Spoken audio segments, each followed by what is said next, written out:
Police को milli गुप्त सूचना के आधार पर एटीएम मशीन में एल्यूमिनियम की पट्टी डालकर छेड़छाड़ करने वाले 2 आरोपी को नंदनवन पुलिस ने गिरफ्तार किया है। बताया जा रहा है कि आरोपी ऋतिक मिश्रा और तेजस गजभिये ये दोनों के खिलाफ अपराध दर्ज कर लिया गया है और पुलिस आगे की जाँच कर रही है।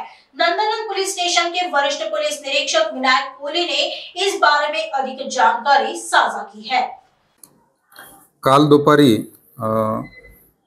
112 वरून आम्हाला कॉल प्राप्त झालेला होता।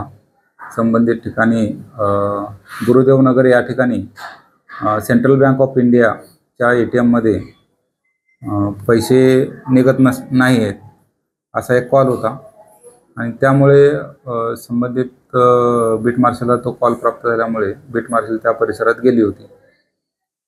त्यांनी कॉलरला एटीएम पासून थोड्याशा अंतरावरती बोलावून घेतलं आणि त्यांच्याकडे विचारपूस केली। त्यावेळी त्यांना समजलं की कॉलरने सर्व एटीएम मध्ये जाऊन पैसे काढण्याची सर्व प्रोसेस केलेली आहे, परंतु त्याचे एटीएम मधून पैसे बाहेर आले नाहीत। तर काहीतरी गोलमाल असावा असं आपल्या बीट मार्शलला वाटलं। त्यामुळे त्यांनी थोडा वेळ थांबून त्या कॉलर सहित एटीएम जवळ आले। त्यावेळी एक संशयित इसम एटीएमच्या मध्ये होता, आतमध्ये गेला होता आणि तो त्या ठिकाणाहून पैसे काढत होता। मग त्याला पोलिसांनी ताब्यात घेतलं। तर त्याच्याकडे एक ॲल्युमिनियमची काळ्या रंगाची पट्टी आणि जवळपास 6300 रुपये मिळून आले। त्याबाबत त्यांच्याकडे विचारणा केली असता त्याचा एक साथीदार देखील एटीएमच्या बाहेर चारचाकीमध्ये असल्याचे त्यांनी सांगितले।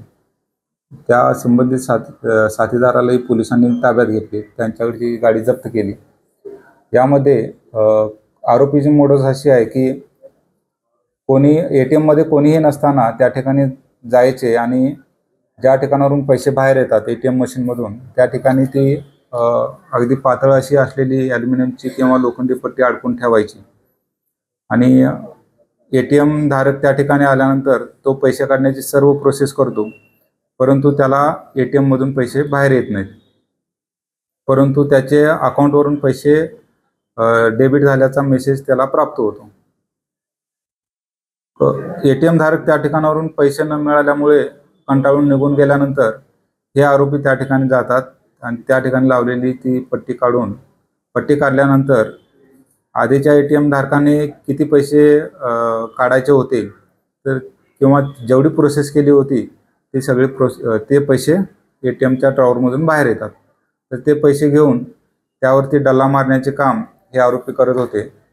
ताब्यात घेतलेल्या आरोपींचे नाव ऋतिक मेश्राम आणि तेजस गजभिये असे आहेत आणि तक्रारदार आमच्याकडे शुभम चोपकर असे आहेत।